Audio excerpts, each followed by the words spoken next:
You want to do what? My father's voice echoed through our pristine suburban kitchen, making the designer light fixtures tremble. His face, already red from his third scotch of the evening, darkened to an alarming shade of purple. I want to start a software company, I repeated, trying to keep my voice steady. I've already developed a prototype. It's a platform that helps small businesses. Absolutely not. He slammed his glass down. We didn't pay for your Stanford degree so you could waste your life on some pipe dream. You're joining the family business. End of discussion.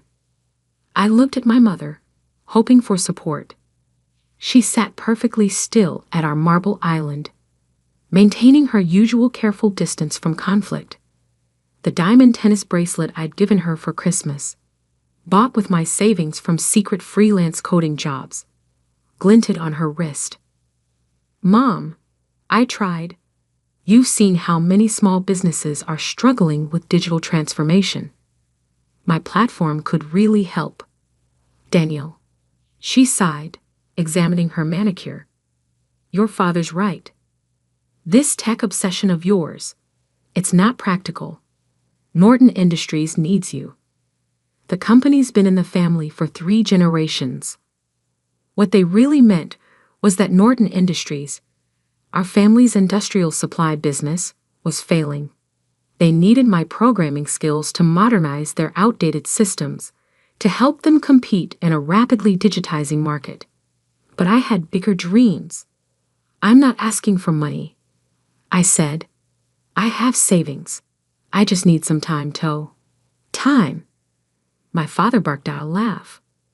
You want time to play with computers while real businesses are at stake. While your sister is already making partner at her law firm. Ah yes, my perfect older sister Sophia. Harvard Law, youngest partner in her firm's history, married to a surgeon. The standard against which all my failures were measured. This isn't playing, I insisted. I've already got interest from potential clients. Small businesses need affordable software solutions, and the big tech companies aren't serving them. My platform cooled. The glass shattered against the wall inches from my head. Enough. My father roared, whiskey dripping down the expensive wallpaper. You have a choice. Join Norton Industries on Monday or get out. See how long you last without our support. My mother flinched at the noise, but said nothing. She never did. I looked at them both, my father trembling with rage, my mother avoiding my eyes, and made the decision that would change everything. I choose out. What? I'm leaving. I stood up, surprisingly calm. Good luck modernizing Norton Industries without me. You ungrateful. My father started toward me, but I was already heading upstairs. I had known this moment might come. My backpack was already packed with essentials, laptop, portable hard drive, 2 changes of clothes. My important documents were safely stored in a safety deposit box. Most of my savings were in an account my parents couldn't access. You have 1 hour. My father shouted up the stairs. Then I want you out of this house. I grabbed my emergency bag, my favorite hoodie, and took one last look at my childhood bedroom. The walls still displayed my coding competition medals, science fair awards, the framed article about the app I developed in high school that had caught Stanford's attention. My phone buzzed. A text from my best friend Marcus. Operation Escape still on. Happening now, I typed back. Plan B initiated. Marcus and I had gamed out this scenario months ago, when I first decided to pursue my startup dreams. He had a small apartment above his family's restaurant where I could crash until I got on my feet. As I headed for the door, my mother finally spoke. Daniel, please. Be reasonable. Your father only wants what's best. No, I cut her off. He wants what's best for Norton Industries. There's a difference. I walked out without looking back. The first night in my car was surreal. I'd parked on a quiet street 2 blocks from my parents' house, close enough to maintain a strong connection to their high-speed Wi-Fi network, which I'd installed and secured myself, far enough that they wouldn't spot me. My laptop glowed in the darkness as I continued coding, the familiar rhythm of keystrokes drowning out the voice in my head that whispered I was making a huge mistake. "You sure about this?" Marcus asked when he brought me dinner. His mother's incredible pad thai. My couch is still available. I shook my head, showing him my workspace. Laptop, mobile hotspot for backup internet, power bank for emergencies. I need to stay mobile for now. Can't risk them finding me and trying to force me back. He peered at my screen. "What exactly are you building?" I pulled up my prototype's interface. I call it Smart Start. It's an all-in-one digital platform for small businesses. Point of sale, inventory management, customer relationships, online presence. Everything they need to compete in today's market, but simplified and affordable. Like what your dad's company needs? Similar, but designed for smaller businesses that can't afford enterprise solutions. I thought of all the local shops I'd seen struggle and fail because they couldn't keep up with digital transformation. There's a huge market being ignored by big tech. Marcus nodded slowly. His family's restaurant still used paper order tickets and a cash register from the 1990s. How long until it's ready? Basic version? 2 months. I've got most of the core functions working. Just need to polish the interface and add some features. What I didn't tell him was that I was also secretly documenting everything wrong with Norton Industries systems. Every vulnerability, every inefficiency, every missed opportunity for digital innovation. Not out of spite, but because I knew that someday they'd need exactly what I was building. They just didn't know it yet. Life settled into a strange routine.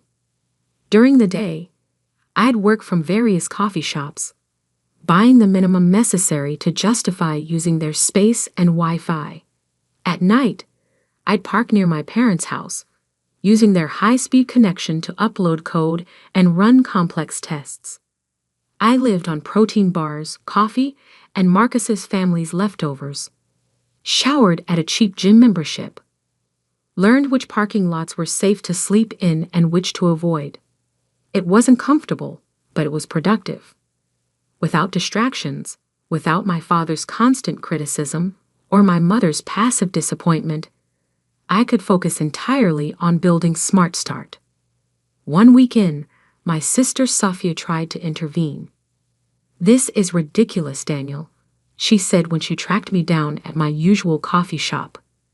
"You're living in your car to prove what? That you can be as stubborn as Dad." I didn't look up from my coding. "I'm building something important. You're throwing away a guaranteed future with the family business." "The family business is dying," I said bluntly. "Dad's too proud to admit it. But their systems are ancient, their processes are inefficient, and their competitors are eating them alive. Then help fix it." I finally met her eyes. "That's exactly what I'm doing, just not the way they want." She left in frustration, but not before leaving a thick envelope on my table. Inside was $5,000 in cash with a note. "Don't be an idiot. Come home." I used the money to buy a better laptop and upgrade my development tools. The breakthrough came in month 2. I'd been approached by several small businesses interested in beta testing Smart Start. A local bookstore, a family-owned hardware store, a growing food truck business, all struggling with exactly the problems my platform was designed to solve. "This is exactly what we need," the bookstore owner said after I demonstrated the inventory management system. "QuickBooks is too complicated, and the custom solutions are too expensive. How much would this cost?" I quoted a price that made her eyes light up, deliberately lower than market rate, designed to build word of mouth. By month 3, I had paying customers. Small amounts, but steady income. Enough to rent a tiny studio apartment, though I kept it off the lease to stay under my parents' radar. Then came the call that changed everything. "Is this Daniel Norton?" The voice was professional, authoritative. "Yes, this is Charles Widener from Tech Fund Ventures. We've been hearing interesting things about your Smart Start platform." My heart stopped. Tech Fund Ventures was one of the most prestigious early-stage investors in the country. One of our portfolio companies mentioned your solution. Said it's exactly what the small business market needs. Would you be interested in discussing potential investment?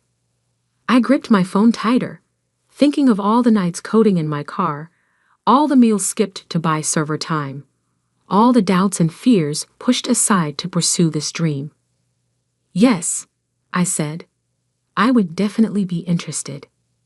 What I didn't know then was that this conversation would set in motion a chain of events that would not only validate my vision, but also bring me face to face with my family's business failures in a way none of us could have predicted. The Tech Fund Ventures office occupied the top floor of a gleaming downtown skyscraper, exactly the kind of place my father would approve of. I adjusted my one good suit, bought secondhand for investor meetings, and tried not to look like someone who'd been living in his car 2 months ago. Charles Widener was younger than I expected, maybe early 40s, with the relaxed confidence of someone who'd made his fortune in the first dot-com boom. "Walk me through it again," he said, gesturing to the conference room's massive display where my Smart Start demo was running. I pulled up the interface that had become as familiar as my own reflection. Small businesses are drowning in digital complexity. They need e-commerce, inventory management, customer relationship tools, but existing solutions are either too expensive, too complicated, or too limited. I demonstrated how a small business owner could set up their entire digital presence in under an hour. Point of sale, inventory tracking, customer communications, even basic analytics, all integrated, all simple enough for anyone to use. "And this scales?" Charles asked. "Completely. The architecture is cloud-based, modular. We can add features as businesses grow, integrate with other platforms, but the core stays simple." He nodded slowly. "And your current users?" 28 paying customers, all from word of mouth. 0 churn rate. Average user engagement is 4 hours daily. "That's impressive." He pulled up another screen. My company's incorporation documents. Innovative Solutions LLC. Registered 6 months ago. "Yes, all self-funded so far." He studied me carefully. "You're Jonathan Norton's son." My heart skipped. "You know my father?" "Norton Industries was one of my first investments, back in the day, before your father bought out the minority shareholders." His expression turned thoughtful. "They're having trouble adapting to digital markets, I hear." I kept my face neutral. "I wouldn't know. I'm not involved with Norton Industries." "Interesting."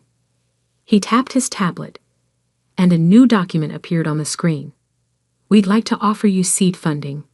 $2 million for a 20% stake." I tried not to show how my hands were shaking. $2 million.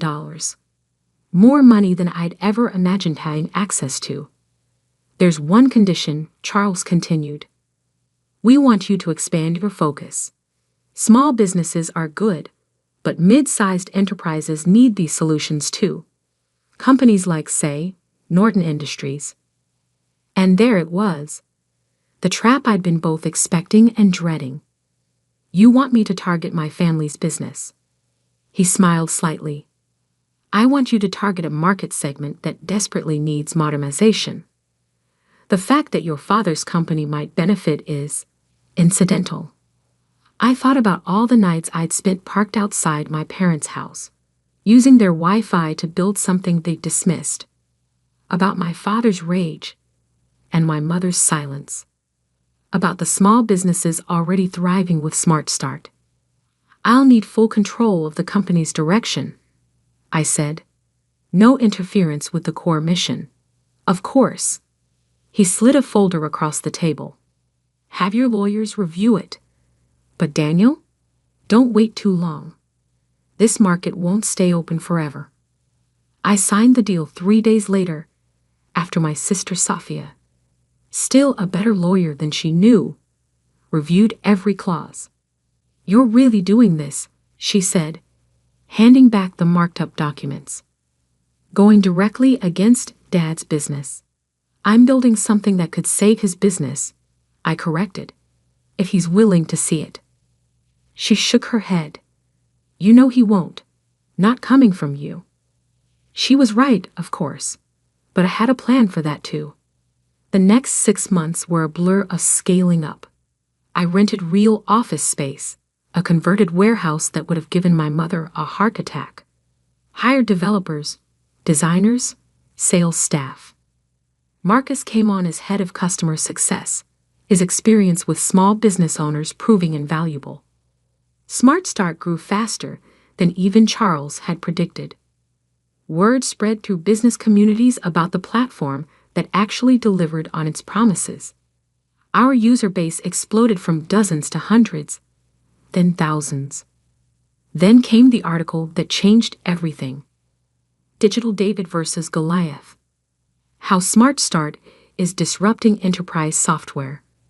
The tech press had finally noticed us. The article praised our innovation, our focus on user experience, our ability to help small businesses compete with larger corporations. It also mentioned, almost as an aside, that I was the estranged son of Jonathan Norton. My phone rang minutes after the article went live. Sophia. Dad's furious, she said without preamble. He's calling an emergency board meeting. Why? Smart Start isn't competing with Norton Industries. No, but 3 of their biggest customers just announced they're switching to your platform. I sat back, stunned. We've been so focused on small businesses, I hadn't noticed the mid-sized companies starting to adopt Smart Start. There's more, Sophia continued. Their latest quarterly numbers. They're bad, Daniel. Really bad.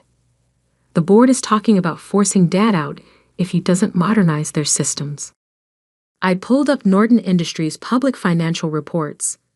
The numbers were worse than I'd imagined. Their stock had dropped 40% in 6 months. Customer churn was accelerating. Their ancient software systems were literally driving them toward bankruptcy. They need help, I said quietly. They need you, she corrected. But you know Dad will never admit it. I thought about Charles Wagner's words about targeting mid-sized enterprises. About all the features we'd built into Smart Start that could save companies exactly like Norton Industries. Maybe, I said slowly, they don't need to know it's me. That night, I called an emergency meeting of my own team. We're launching enterprise solutions, I announced, pulling up the prototype I'd been quietly developing. A new division focused on larger businesses, built on the Smart Start framework, but with additional features for complex operations. Marcus frowned. I thought we were staying focused on small business. We are. But there's a whole segment of mid-sized companies being crushed between small business agility and big corporation resources. They need what we've built. I didn't mention that every feature in Enterprise Solutions had been designed specifically to solve Norton Industries' problems. That I'd spent months analyzing their weaknesses, building solutions for issues they didn't even know they had yet. The team worked around the clock for weeks. We launched Enterprise Solutions under a new brand, through a subsidiary company that couldn't be easily traced back to me. The marketing targeted companies exactly like Norton Industries, established businesses struggling with digital transformation. Then we waited. It didn't take long. Norton Industries' new chief technology officer, hired in desperation after their last system crash, reached out within days of our launch. The meeting was set for their headquarters. I watched via secure video feed as our sales team, carefully chosen to have no connection to me, presented enterprise solutions to my father and his board. I saw the moment he realized this was exactly what they needed. Saw him fight against admitting it. Saw the board members' eager questions about implementation and pricing. The investment would be significant, our sales lead explained, but the potential return. We'll need to see other options, my father interrupted. Jonathan, an older board member, leaned forward.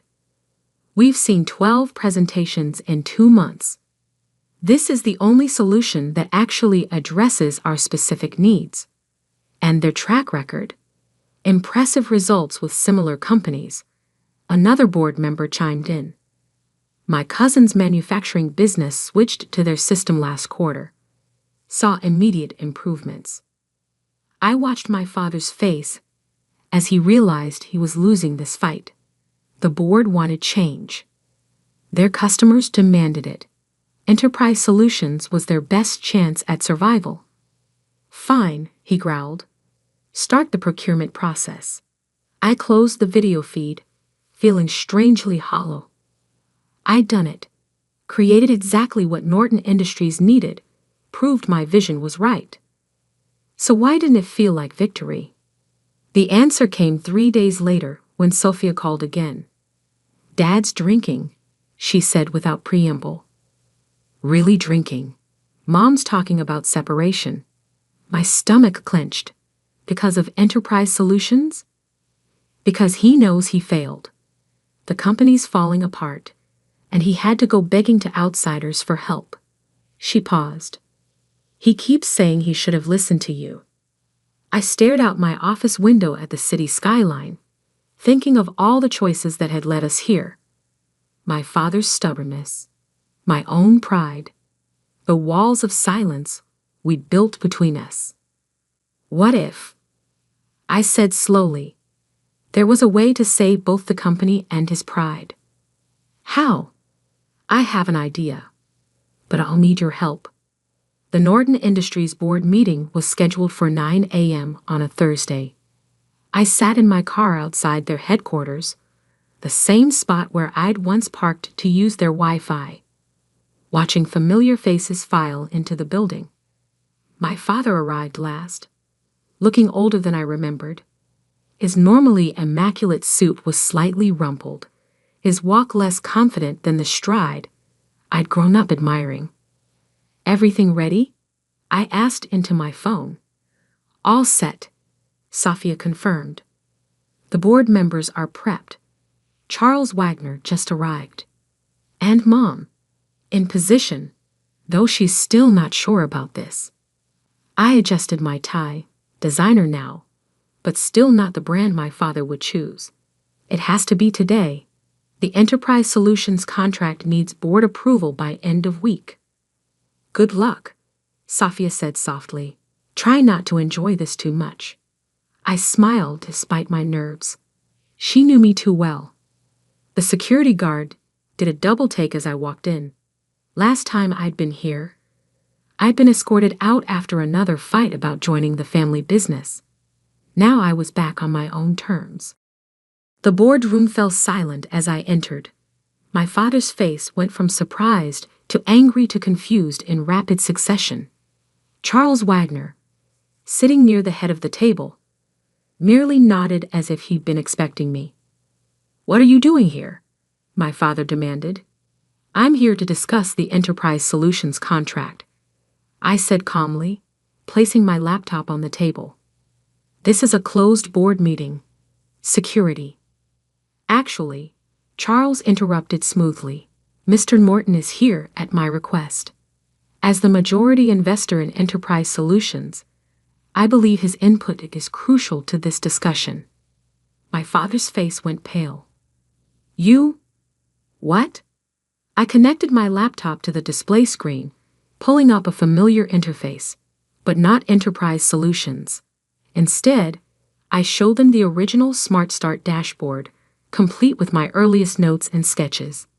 I started building this the day you kicked me out, I explained. Using your Wi-Fi, actually, since I was living in my car at the time. The board members shifted uncomfortably. My mother, sitting quietly in her usual corner seat, finally looked directly at me. Smart Start grew faster than anyone expected, I continued. Small businesses loved it because it solved real problems simply and affordably. But I knew larger companies needed similar solutions. I switched to the Enterprise Solutions interface. Every feature in this system was designed specifically to address Norton Industries' challenges. The inventory management, the customer tracking, the integration capabilities, all built based on intimate knowledge of what this company needs. You've been spying on us? My father's voice shook with rage. No, I've been trying to save your company. The same company you wanted me to join, but only on your terms. Charles Wagner cleared his throat. The board has reviewed Mr. Morton's proposal. Enterprise Solutions isn't just a software platform, it's a potential merger opportunity. My father's head snapped up. Merger?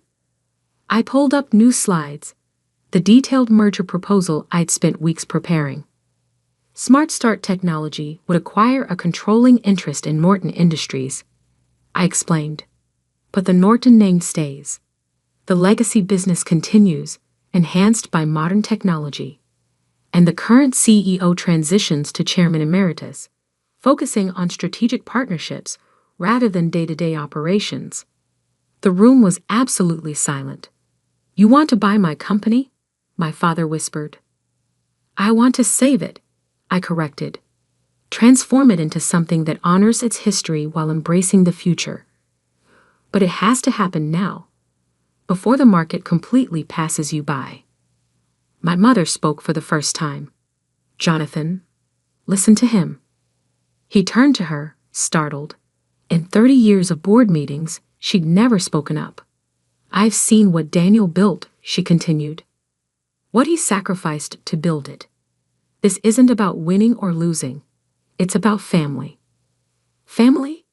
He barked out a laugh. He abandoned the family business. No, I said quietly. I found a different way to support it. Every feature, every innovation in Enterprise Solutions was designed with Norton Industries in mind. Because despite everything, I never stopped believing in what this company could be. I walked over to his chair, pulled up one more document on my tablet. My original business plan, written in my car that first night after being kicked out. The title read, Project Phoenix, Modernizing Norton Industries Through Independent Innovation. He stared at the document, recognition dawning. This was your plan all along. Plan B, actually. Plan A was convincing you to modernize from within. But you weren't ready to listen then. Charles Wagner stood up. The board needs to vote on this merger proposal by end of day. I suggest we take a brief recess to process this information. People filed out, leaving me alone with my father. He sat there, staring at my business plan, looking lost. Why didn't you tell me? He finally asked. Would you have listened? Really listened, not just heard what you wanted to hear. He was quiet for a long moment. You built all this, using our Wi-Fi? I couldn't help but laugh. That's what you're focusing on? No, He ran a hand through his gray hair. I'm trying to understand how my son went from living in his car to offering to buy my company in less than 2 years. The same way you built this company. By seeing an opportunity everyone else missed. By working harder than anyone thought possible. By believing in something bigger than myself. He nodded slowly. Your grandfather would have loved this, you know. He always said the best business lessons come from proving the skeptics wrong. I learned that from you, actually. All those stories about how you built Norton Industries, how you proved everyone wrong who said it would fail. I sat down next to him. I just did it my way, instead of yours. The board voted unanimously to approve the merger. My father, after the longest pause of my life, voted yes. The transition wasn't smooth. Change never is, especially in family businesses. But slowly, surely, Norton Industries began to transform. We kept the name, but modernized the brand, kept the core business my grandfather had built, but enhanced it with technology that helped it thrive in the digital age. Smart Start's innovation combined with Norton's stability created something neither company could have achieved alone. 1 year later, I sat in what had been my father's office, our office now, since he'd finally accepted the chairman emeritus role.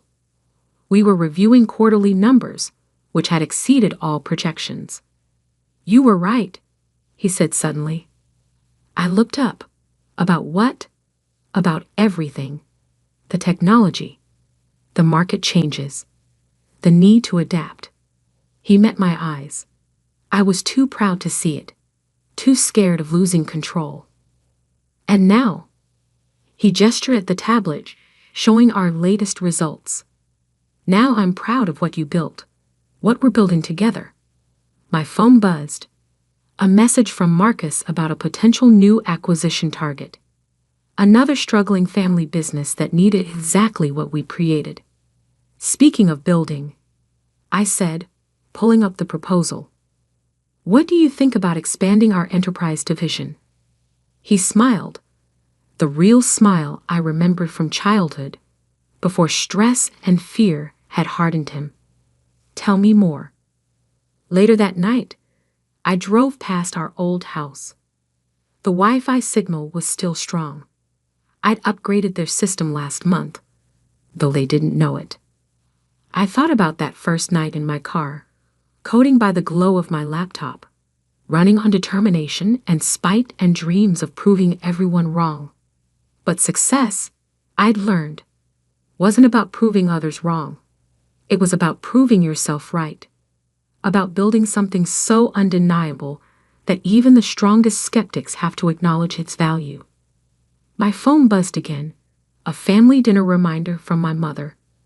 These were regular events now, though the conversation had shifted from criticism to collaboration, from judgment to genuine interest. "Coming," I texted back.